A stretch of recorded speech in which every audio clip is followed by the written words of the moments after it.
So, capital gains tax discount is in the news again. Looks like Chalmers is looking into it. Apparently, what they've proposed or suggested a little bit is that instead of being a flat discount, it would be like indexed based on the value of the dollar that's gone up over the years. So that's, I guess, interesting. If you don't know what the capital gains tax is, say you bought a house in the 90s and it was like 200 grand. Today, it's probably worth about $1 million.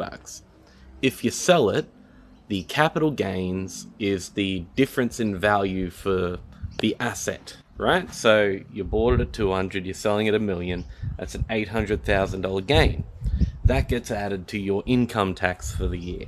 So that will definitely put you into that 45% bracket for the year. That means that you're gonna be paying about 400 grand in tax or whatever, right, on that 800 grand extra that you got for that year. So there's the capital gains tax discount. The idea was to get people to invest in assets and actually invest in them for more than a year. So you're not just buying and flipping or whatever constantly, especially in like the stock market. You're hoping for a quick, a day trade or something, right? So I get it's sort of like, hey, day traders, screw you.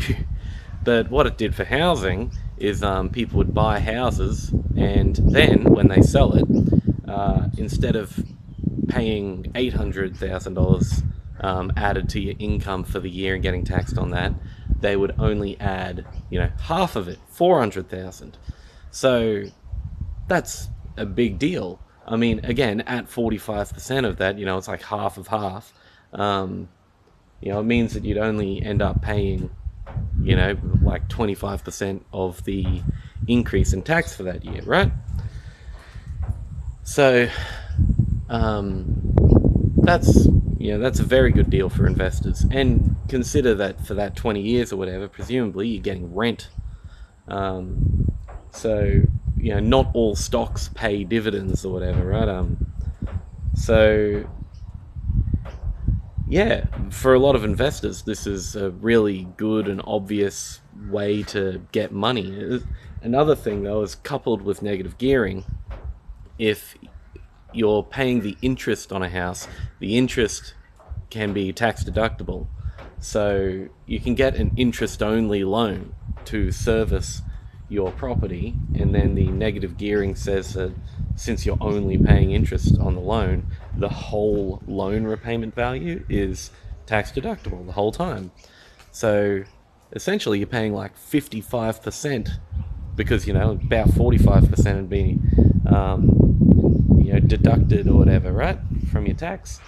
So if you can service 55% of a loan that's interest only, it was like a no-brainer to do it. It's like, this will be an obvious and good thing for you to do with your money. And so we have a whole industry dedicated to, here's how you can invest in additional houses. And when you have a whole industry that's essentially just, here's how you can buy up more of a limited asset that people need to live, turns out it makes that asset really freaking expensive. Like, you've massively increased demand. There's a whole industry dedicated to increasing that demand. So and not for people to live in, but as a speculative asset. People are buying gold, people are buying silver, people are buying houses, and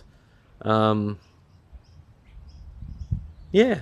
So Chalmers is looking into it, and I don't know. For me, I think that's exciting. I would like to live in an Australia where we don't screw over the younger generation by continuing to prop up this Ponzi scheme that's unsustainable. Yeah, so looking forward to hearing more news about that.